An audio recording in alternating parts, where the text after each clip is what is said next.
Alright, we are here at Copper and Sage, and you would think that Copper and Sage are two bars, but Copper and Sage is one, and the other one, well actually I don't know what it's called, but we're gonna go find out.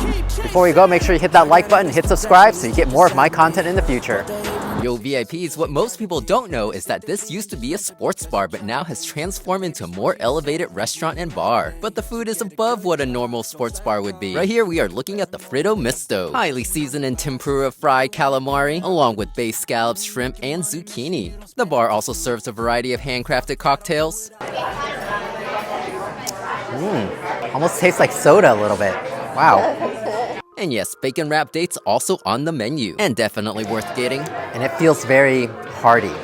Like there's a lot of date inside this bacon here. It's not crispy, but you can definitely tell this is some good quality bacon. So what else did we get? We started out with the basic side of mac and cheese. But what you really want are the heavy hitters. You can get something like the cast iron duck breast, which comes with jalapeno corn fritter and pork belly collard greens. But the seared scallops was even better. We have some brown butter risotto on the bottom, some almond for the crunch, and of course some chive oil.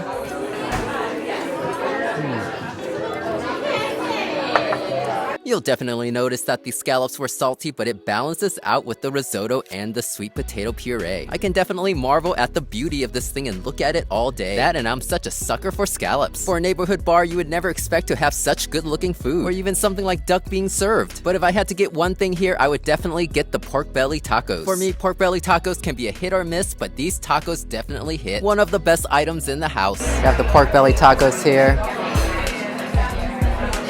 There's that little slight crispiness to it, but the pork belly is actually very soft. And I'm glad the tortilla is not dry either, it's not breaking apart.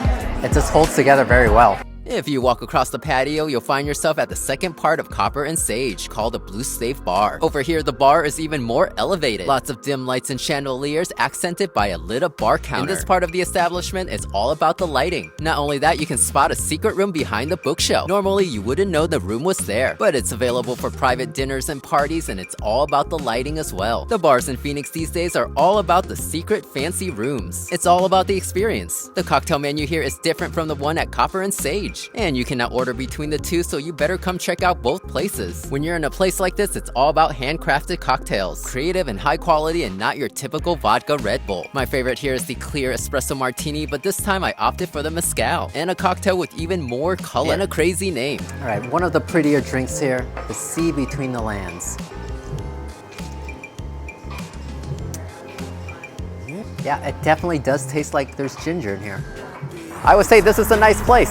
Somewhat fancy, but actually non-pretentious. I wouldn't drive a Lamborghini here, but definitely one of those places you can go just for a good drink and for some good food. Say hi if you see me around and follow me for more content at AZ Food Guy.